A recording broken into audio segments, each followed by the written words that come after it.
Die USA haben neue Sanktionen gegen China, Nordkorea und Myanmar verhängt. Wegen Menschenrechtsverstößen in Ostturkestan seien 2 führende Politiker und ein Unternehmen mit Strafmaßnahmen belegt worden, teilte das US-Finanzministerium am Freitag mit. Die Sprecherin der WHO, Harris, beantwortete Fragen auf der Pressekonferenz bei den Vereinten Nationen. Harris wies darauf hin, dass das Zentrum der Epidemie immer noch Europa sei und erklärte, dass 65% der weltweiten Covid-19-Ereignisse aus Europa stammten. Die Beziehungen zwischen Russland und dem Westen haben aus der Sicht Moskaus eine kritische Grenze erreicht.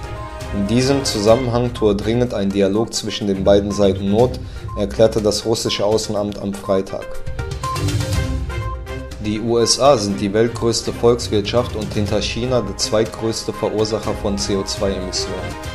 Biden hat den Kampf gegen den Klimawandel zur Priorität erklärt.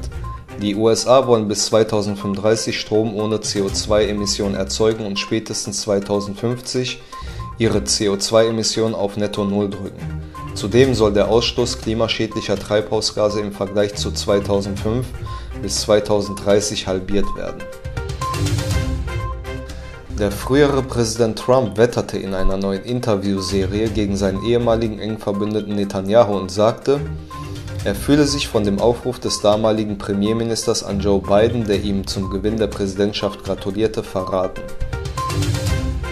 Die finnische Regierung hat sich für das Kampfflugzeug F-35A Lightning II von Lockheed Martin als Nachfolger der bisher genutzten F-A-18 Hornet entschieden und will 64 Maschinen in der Block 4-Variante bis Ende 2030 beschaffen.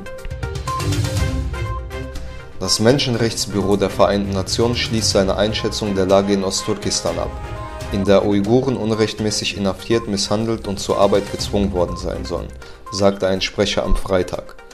Rupert Colville sagte, dass die Hochkommissarin für Menschenrechte Bachelet hoffte, ihren Bericht in den kommenden Wochen veröffentlichen zu können. Und es habe keine konkreten Fortschritte bei den langjährigen Gesprächen mit chinesischen Beamten zu einem geplanten Besuch gegeben.